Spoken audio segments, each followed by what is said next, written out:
Shanna! Gaggy pare, we're not your ordinary DJs. Tara, kape! Tara, kape! Gaggy pare, feel good too. Awa! Konyo Bicolano! Robin Shanna! Kung may isang inumin, Ay. likido, yan, na magiging unlimited na isusupply sa'yo, Oo. maliban sa tubig ano ang pipiliin mo? Dalawa. Isa nga lang eh. Sige na. O ano? Hindi, kape talaga. Kape. Oo, kape. Tatanggalin ko na sa sistema ko yung alak. Oo. Talaga? So kapag may unlimited coffee, dapat yan. Gusto ko frap. Yan. Ay. Ang sarap kasi dyan talaga ako nagigising. Yung tipong kapag hinigop ko, tipong yung dugo ko kukulo. Ayan. Tapos biglang iinit yung ulo ko. Ayan. Tapos magiging creative na ako and poof, gising na ako. Ayan. Diba? I see. Sa'yo frap. Frap. Oo. Sa akin ano lang, kape. Kape nga, Kape no? lang talaga, itim. Black Amerikano. coffee. Oo, gising na gising ang katawang lupa ko kapag yan yung iniinom ko Kapag eh. Amerikano, diba? Amerikano. Hello, ang lalaki nila, diba? Oo, Amerikanong 'di ba? ano ba Pero to? hindi puti yung gusto ko. Gusto mo? Gusto ko itim na Amerikano. Ay, pak. Talagang ipaglalaban ka niyan. Yan, mananapak pa. Mananapak yan. Talagang kapag ininom mo yan, Oo. sasabihin yan sa'yo, who's your daddy? Yeah. At marami sa mga kabisyo natin, for sure, maliban sa tubig. Ayan. Eh, ang tumatakbong likido sa katawan, kape na talaga. Legit yan. Diba? Pero syempre, paalala, drink responsibly pa rin. Oo, mamaya niyan. Kakakape mo, ikaw na yung pagkapehan. Kaya nga. Ay, nako. Pero ayun nga, no, simula siguro nung mag-pandemic, ewan ko kung kailan biglang pumutok ang pagkahilig ng mga tao sa pagko-coffee shop. Legit yan. Ang dami ng kasi nagsulputan ng mga negosyo. Ayan. Home-based na coffee shops. Awa, tuto. Kaya eto kabisyo, ibibigay namin sa iyo ang sunod na 2 uri ng customer sa coffee shop! Tara, kape! Tara, kape! Ayan, punta tayo sa number 1. Inot. Muna, ito ang mga mahilig magtanong. What's your order, ma'am? Hindi nga ako makapag-decide, kuya. Alin dyan yung hindi masyadong matamis, pero matapang. Ma'am, itry nyo, ma'am, yung Choco Java namin. Anong sizes available yan? Meron kaming small, extra small, medium, extra medium, tsaka large. May coffee na rin yan? Opo, ma'am. Sugar, ilang percent? Pwede mong ipa-adjust, ma'am. Just, sige, next time, bye. Nangyari dun? Parang nasobra na yata sa kape. Lakas ng trip. Ayan. One time, magkakasama kami ni na Rakitera, ni Awa. na Kiko Tanggero, ni na Kajot. Awa. Nasita kami sa isang coffee shop. Ay, bakit? Kasi bawal palang masyadong maingay tapos nagvo-vlog pa kami. Oo. Kilala si Rakitero. Oo. So, ikinahiya namin yung mga sarili na. Talaga?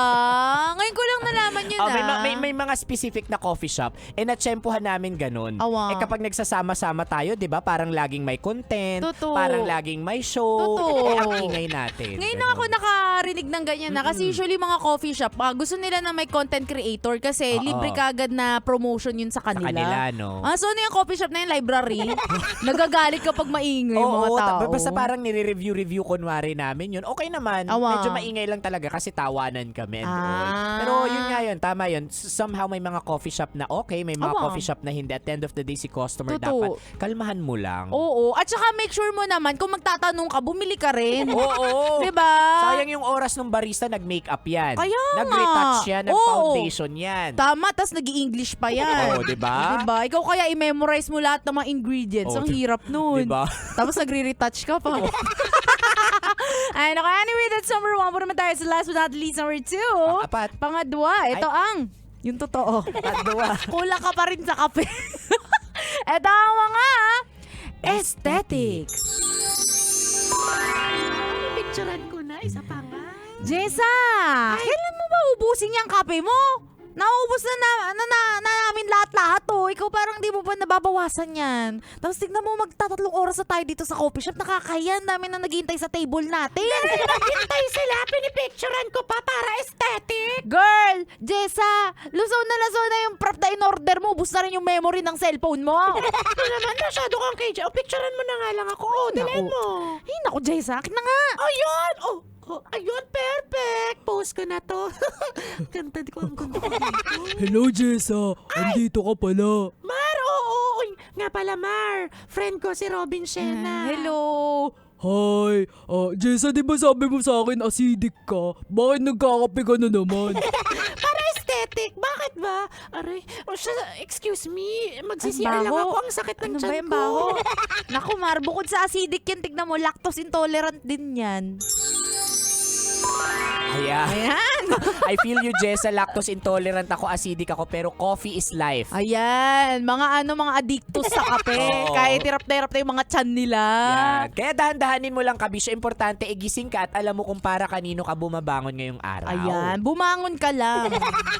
Anyway, Kabisyo, kung di mo nabutan ng usapan namin ito at gusto mo magpadala ng kape sa amin ni Konyo Bicolado kasi Yun. medyo lutang pa kami ngayong Lunes. Tama. Ayan, hanapin mo kami sa aming mga social media accounts. Ako sa aking Facebook, Instagram, Twitter, TikTok at DJ Robin Shana. Same socials, mga broski, at Konyo Bicolano. O siya, Kabisyo, makakasama niyo pa kami hanggang mamayang 3:00 ng hapon para bigyan pa kayo ng mga science tips at skits. Sa buhay-buhay. Muli, this is your pinakamagandang probinsya na DJ Robin Shana. Your Uragon Broski, like super legit and all, Konyo Bicolano. Dito lang yan sa Tara. Kape. Tara, kape. Sa 90.7 Love Radio. Feel good. Ay, gagi, pare. Awa.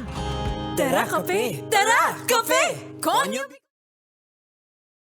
Sasakyan si